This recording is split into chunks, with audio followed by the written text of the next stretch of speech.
The Susan Brender Show is a radio show online broadcasted on YouTube across the United States and globally.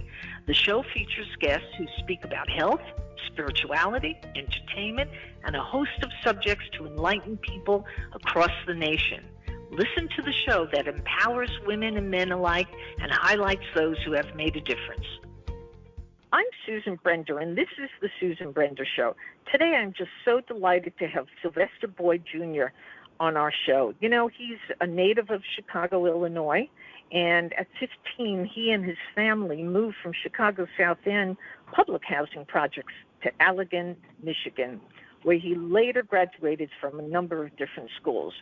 Mr. Boyd worked more than a decade for a major airline at Chicago O'Hare's Field. In 1981, he founded one of the largest minority-owned advertising specialty company in Southwest Michigan, selling products to major corporations, businesses, colleges, and universities. I want to welcome to the Susan Brender Show, Sylvester Boyd Jr. How are you, Susan? I'm doing fine. Thank you for asking.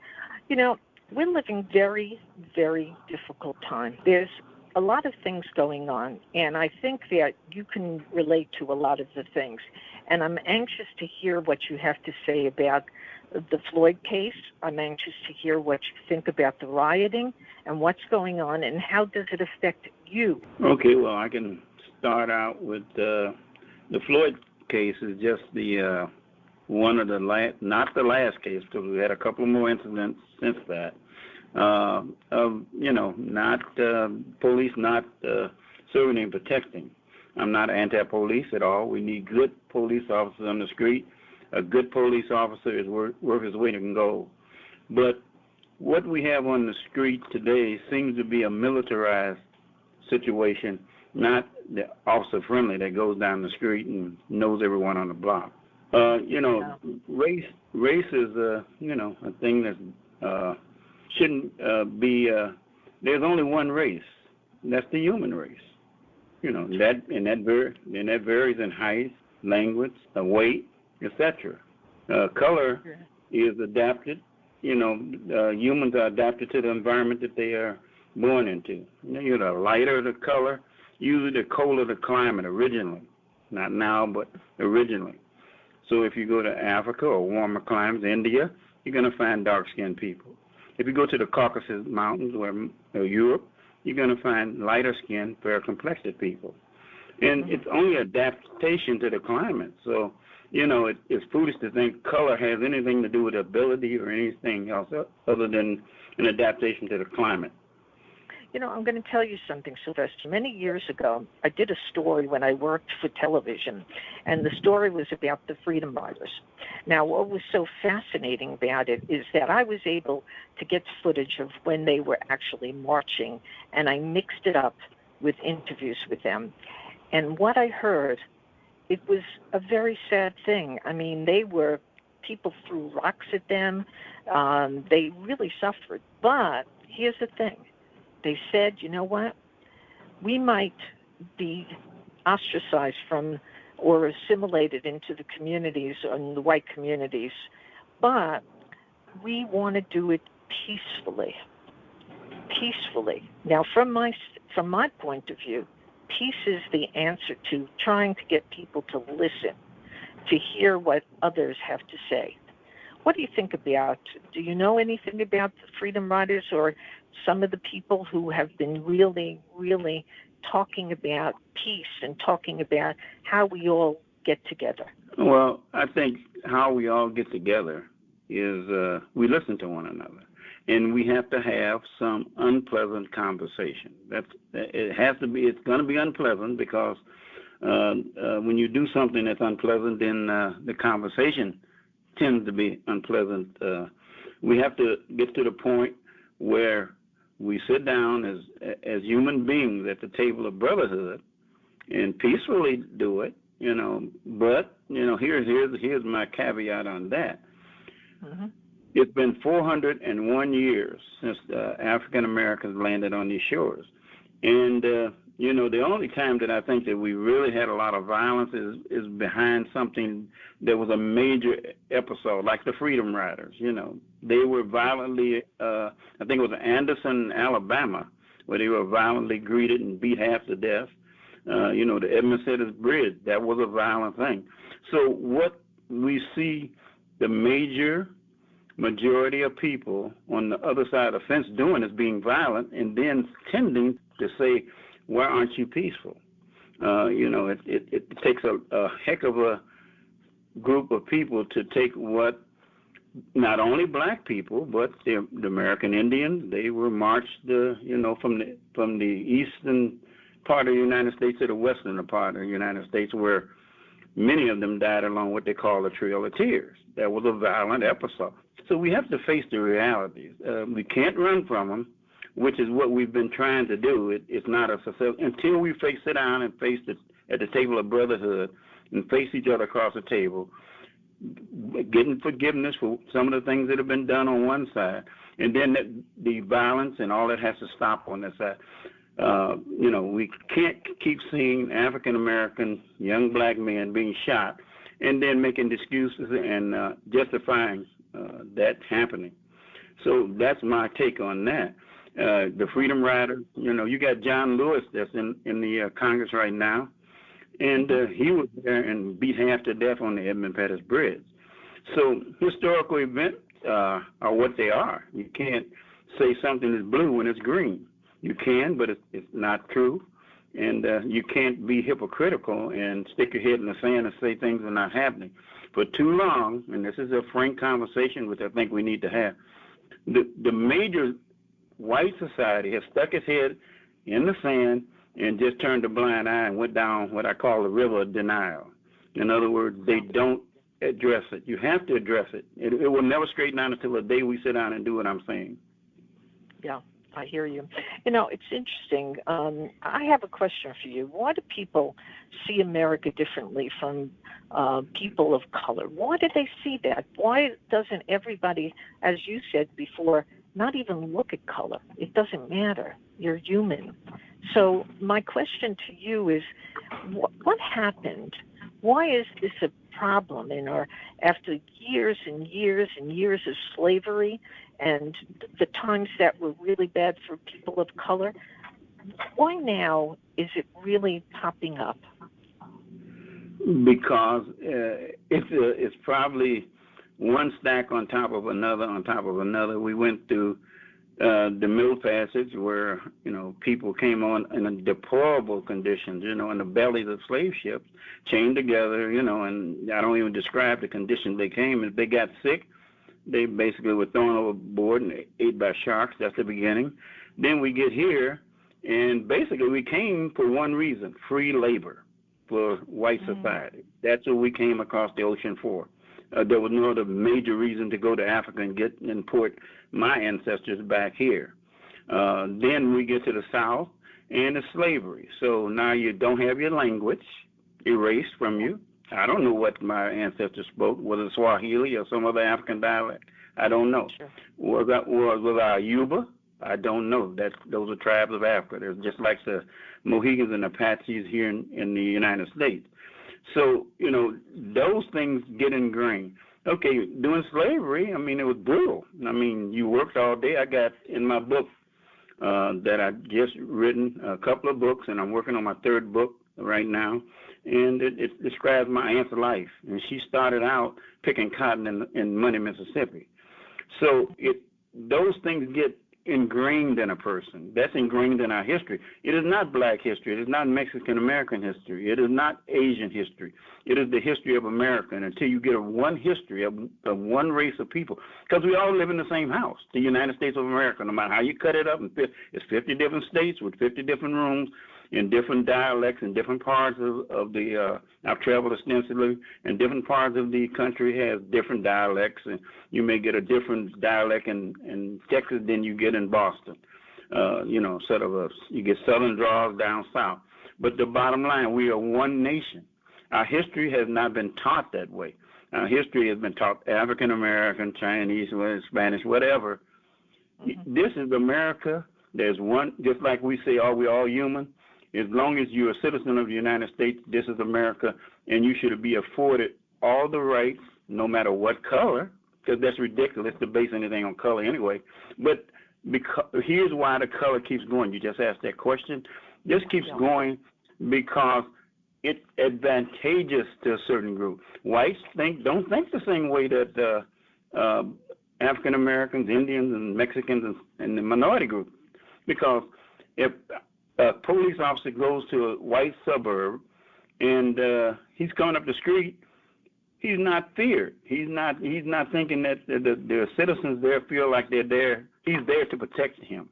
But in the same officer goes up a street and the citizens see a police officer come up the street in the black community, well, it's a different story. Frankly, in the black community, the police are viewed as occupying armies. They're there to keep black people and brown people in place. They're not there to serve and protect me. They're there, if I get out of line, to arrest me. They seem to be a threat versus being somebody is there to protect me, and if something happens that goes wrong, they're there to see that it's corrected lawfully and it's applied evenly. In the United States, I always say there's never been one fair and just day in the United States since that flag has flown over the stars and stripes. I'm sorry, fact. We have to go to facts, and to put your head in the sand.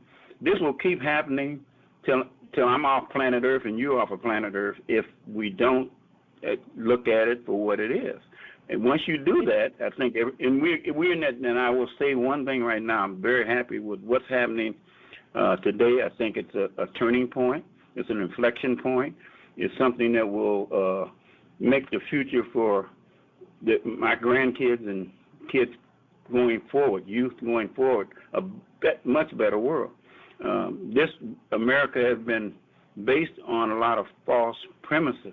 We say all men are created equal, endowed by with a certain unalienable, by the Creator, with certain unalienable right.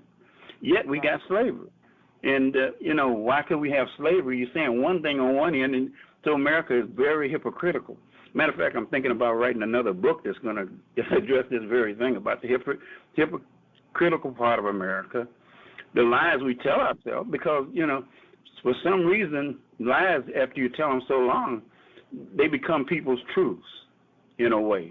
People think if I think I'm inferior because of my skin color, then I think I'm inferior. If a white person thinks that they're superior, then that makes them feel superior. So it's like a thread that's been woven through our whole society from day one until now.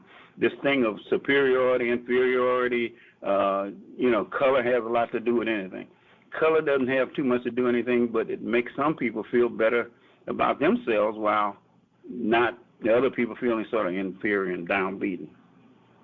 I want to talk about something for the moment, Sylvester, and I was going to talk a little bit about police, but I decided after listening to you that I should talk about education.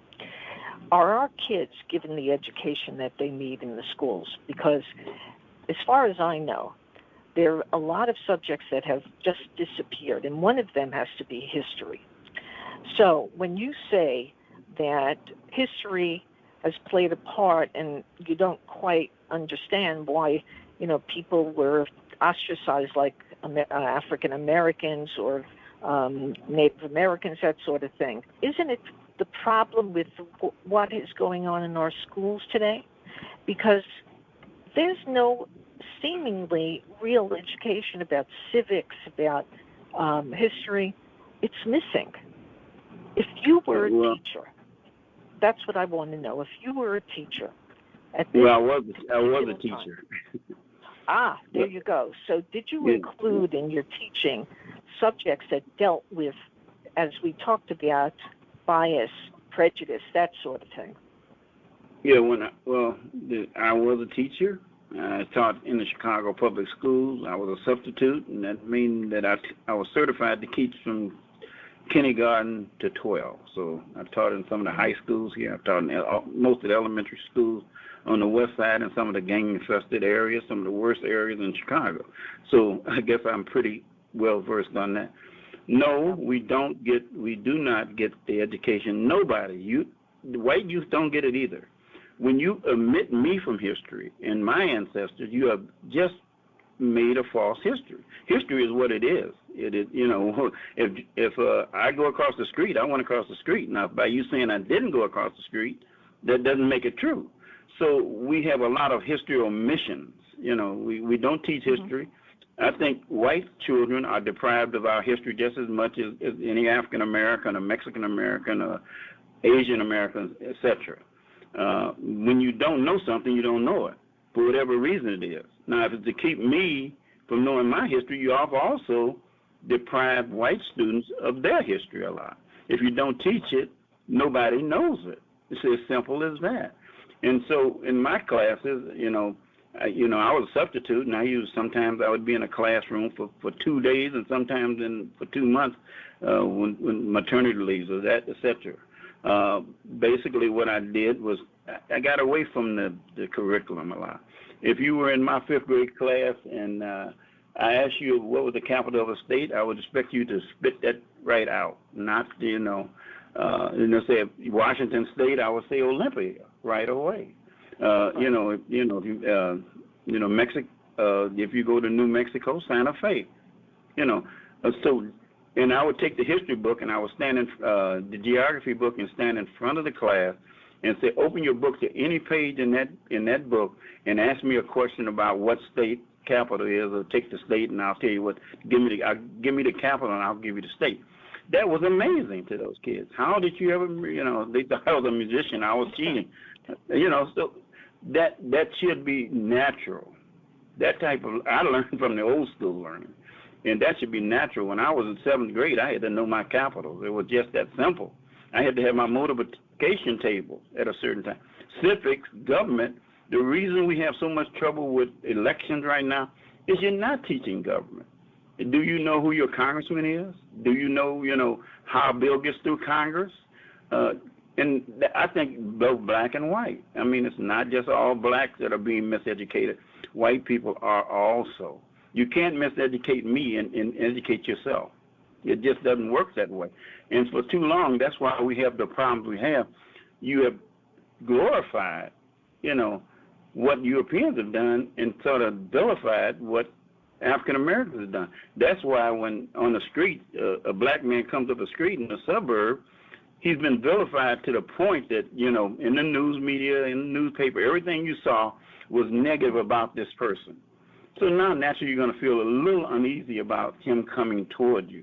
It's the same thing that you feel a black person feels when a police officer in some neighborhoods come toward them, the same uneasiness.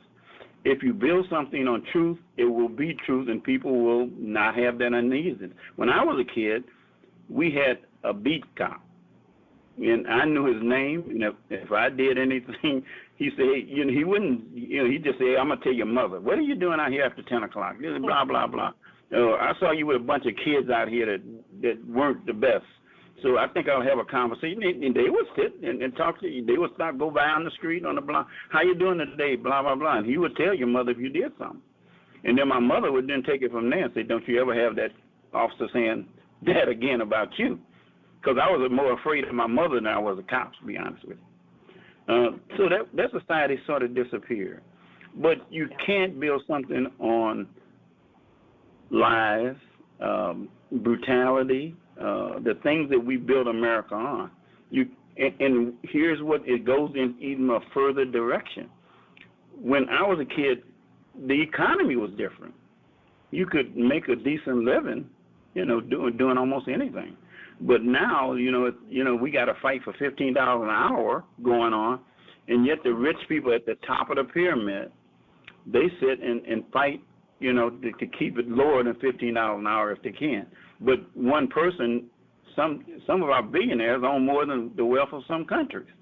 That is, it's pathetic where we're going. It's not just affecting African Americans. It affects us as a people. We got to get there together. We can't get there separately. It's like living in a family. You want the family to be together, not one person pulling in one direction, or a football team. Everybody, the quarterback's got to kind of help the halfbacks, et cetera, et cetera. So Yes. we have to come to the table and figure out what we've done wrong. I feel police officers should be licensed. Okay, you get a license to be a barber in this state. You get a license to be a beautician, a massage, why not a dentist, a doctor? You have to have a license. Why is this person with the life and death of a human being in a split second not licensed? That way you would end up some of the police unions who are very strong, which they shouldn't be, more strong than they should be. They would have to, if an officer did something 4 times or 3 times, whatever you made the standard, he's out. You pull his license, he no longer does it. Just like if a barber doesn't do it, have complaints of sanitation or something, you pull a license. There's no argument. The state has the power to do that. So it's a lot of things, little things like that we ought to look at. Sylvester, this is a great segue to talk about how we do move forward, because there are a lot of things that I hear in your in your explanation. I hear it, that you know and understand a better way to make race relations better. So I want my audience to hear what you have to say about moving forward, because it's a very important thing that we need to know. Okay, well, my opinion on that is that I'm unusual in a sense in this way, that I've had the experience of living in all different types of settings. I've lived, when I was a small kid, I was in an all-black community until I was about 5th grade. When I was in 5th grade, my folks moved here in Chicago, Chinatown, 22nd and State. That community had Asians and African Americans and Puerto Ricans and Mexicans. So it seemed to be a conversion of neighborhoods right there. I always called it my low UN neighborhood. Then when I was 9th grade, I went to a 1-room country schoolhouse in Allegan, Michigan, believe it or not. And that area was rural, and it was mostly white. My high school had my graduating class had 6 black students in it. So therefore, I have seen, how you get together. My high school class to this day, when I go to a reunion, man, we shake hands and we hug, and I think they were the greatest group. They're all white kids. Our team I was the student manager of the basketball team, and we all got together and we loved each other in a funny sort of way. And we always said if you were part of the class of '63, nobody else could get in. It was an exclusive club, and we felt that way. And that's the way you. If you stop, but people say we don't see color. It's okay to see color. There's nothing wrong with seeing color. I see you white and you see I'm black, or that guy down there is sort of got a brown cast to his skin. So what? Yeah. Until we get to how we move forward, like I said, America has never apologized to African Americans. Now, we ain't talking about reparations now. We're talking about apologizing, saying you're sorry for the enslavement and the lynchings and the rapes and the murders. You got to come to that. It's like South Africa came to that. They had a truth and reconciliation conference after that. America has to open up and be who they say they are. America, on paper, I love the Founding Fathers. They were a great set of wise people, but they had the flaw of, this race thing and greed, because greed feeds into the race thing. If I can get free labor, then that's going to make you wealthy. Well, I do all the work, and then we reverse it and we say black people are lazy. Well, how can that be when the slave owners were the people that sit on the porch and drink the juice while I'm out in the hot sun making his money? So that, we have to look at real history. I'm a historian, and like I said, I've traveled the world, so I come not only from Americans' viewpoint, but I've been from Denmark, which you find a lot less prejudice in Denmark and Norway. Sweden, Scandinavia, which are probably predominantly mostly all white. And, so when I travel the world, I've been to Mexico, so I know how the Mexicans feel about things. They don't, here's another thing that whites don't realize. In the world, as I travel the world, it's almost like a secret code that goes on. In a brown, I've been to Venezuela before it turned into what is going on now, just some years ago. And it's just a total different thing. They say the green goes, blah, blah, blah, and it's a negative connotation on white people because we live in a world. And what you do in the United States, the world watches. It's not like we're into just being isolated or something like that. The world plugs into us. If we are the leaders of the world, have been. I don't know where we are now. We seem to be slipping very rapidly. And we lie to ourselves.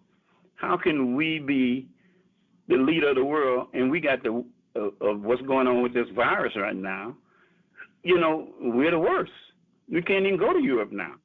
They just locked it down. They said we don't want people from America. We turned everything into racial division. Instead of coming together, where you solve the problem is the parties are not at each other's throat all the time. They're for the best of all the people in the country. If I'm a Democrat, I should be for the same thing as a Republican, vice versa. But we don't do that. It's an adversarial relationship within our government. So, you know, it's always everybody at everybody. But how many highways have we built? Did we put people back to work? What government is to function to serve the people? It's not to serve itself. But what we got now is government that's kind of serving itself. And we've been here before. Being a historian, history always repeats. Basically, you know, this is 1939, Nazi Germany. I see many, many parallels to where we're going. If you study dictatorships or, you know, those types of government, you'll find that some of the things that are being done right now are the same things that were done by Adolf Hitler or Mussolini or some of the other notorious characters. Now we got people in office that kind of follow that, and you got Erdogan, and you got that same thing. And if you look at World War II, just before World War II, all the countries were going, you know, you had the Axis powers. So, you know, that whole thing is kind of the same thing we got now. If you look at the world, it's going on sliding off to the right pretty hard. But if you slide too far off to the right, then you end up in conflict, wars, and things that we don't want to see. So race relations are, you know, part of what makes the world.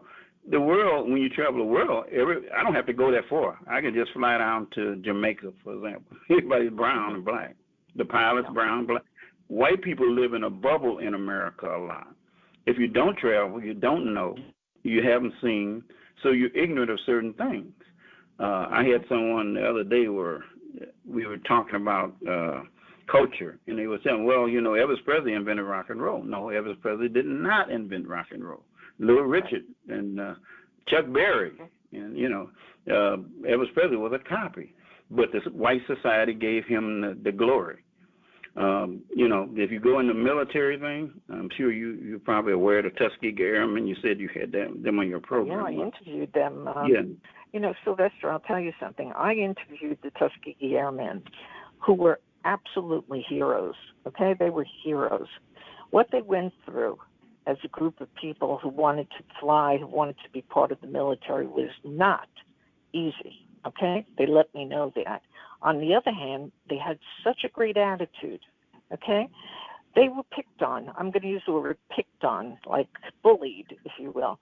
And even then, they continued doing things, and they were given the Purple Heart for their service to the military. How much better can that be, okay?